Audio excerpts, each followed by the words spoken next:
সুপ্রিয় দর্শক আসসালামু আলাইকুম। দেশ ও প্রবাসে যে যেখানেই আছেন আপনাদের প্রত্যেককে শুভেচ্ছা জানাচ্ছি। আজকে নতুন একটি প্রতিবেদন দেখতেই পাচ্ছেন, আমার সামনে একটি আপু আসছে, ছোট্ট একটা বাচ্চা নিয়ে আসছে। আসলে কেন আসছে বা কি বলতে চাই চলুন কথা বলে জানার চেষ্টা করি। আপু আসসালামু আলাইকুম। ওয়ালাইকুম আসসালাম। আপু আপনার নাম কি? আমার নাম নদী। নদী আপু, এই বাচ্চাটা কার? বাচ্চাটা আমার ভাই। তো বাচ্চার বাবা কি হয়েছে? বাচ্চার বাবা ডিভোর্স দিয়ে চলে গেছে ভাই। আরে ডিভোর্স দিয়ে দিয়েছে বলে কি খুশি খুশি লাগতেছে নাকি? না ভাই, এমনি স্বামী কি খুব ভালোবাসতো নাকি? স্বামীর কথা কয় না ভাই, স্বামীটা তো ভালো না ভাই, গাঁজা মদ খায়, নিশাপানি করে, ভাত কাপড় দেয় না, তার জন্যই আইছি। আপনি কেমন? আমি ভালোই। স্বামীরে ভালোবাসতেন না বলে তো স্বামী মাঠে গিয়ে নেশা করছে। এখন বাবা মা পছন্দ করে বিয়া দিছে, আমি তো আর জানি না যে স্বামী ভালো মনে পরে শুনি যে এই ডিভোর্স করে যাওয়ার পরে অনেক মায়ের ধর করে, ভাত কাপড় দেয় না, অনেক মায়ের ধর করে, তার জন্য। কতদিন সংসার করছিলেন?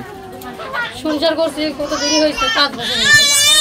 আগে ভালো ছিল, এখন কি বাচ্চাটা হওয়ার পরে এই নিশাপানি। এখন কি মার সঙ্গে থাকেন?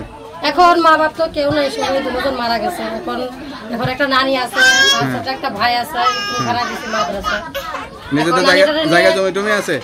জায়গা জমি সব ছিল তো ভাই, সব বেঁচে দিছি বাবা মার। তো এখন কি আশা করে আসছেন? নতুন করে বিয়ে করবেন না সহযোগিতা চান? এখন একটা আমি মনের একটা আশা নিয়ে আইছি, একটা মনের মানুষ পাবো, কথাবার্তা বলবো, আমার কথা শুনে যদি ভালো লাগে, ন্যাংরা হোক কুড়া হোক, যে আমার সাথে কথা বলতে পারবে, তার সাথে আমি জীবন সঙ্গী। না খাওয়াইতে পারলে ভালো থাকবেন। আরে খাওয়াতে ভালো লাগে না ভাই, একটা সিরা কাপড় পরে যদি আমরা নিয়ে যায় তাও আমি সুখী আছি। স্বামী যদি ভালো হয় তাকে ইনকাম করে আপনি খাওয়াইতে পারবেন নাকি?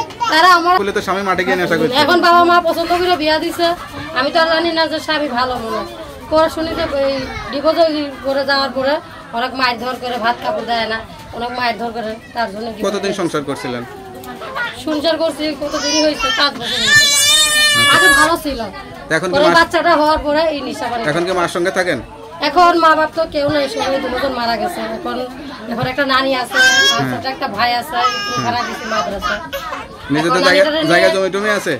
জায়গা জমি সব ছিল তো ভাই, সব বেঁচে দিছি বাবা মার। তো এখন কি আশা করে আসছেন? নতুন করে বিয়ে করবেন না সহযোগিতা চান? এখন একটা আমি মনের একটা আশা নিয়ে আইছি, একটা মনের মানুষ পাবো, কথাবার্তা বলবো, আমার কথা শুনে যদি ভালো লাগে, ন্যাংরা হোক কুড়া হোক, যে আমার সাথে কথা বলতে পারবে, তার সাথে আমি জীবন সঙ্গী। না খাওয়াইতে পারলে ভালো থাকবেন।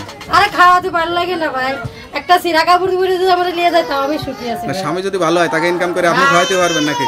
তারা আমার খাওয়ালে আমিও খাওয়াবো তাকে। আচ্ছা আচ্ছা, তো স্বামীর প্রতি তো অনেক ভালোবাসা।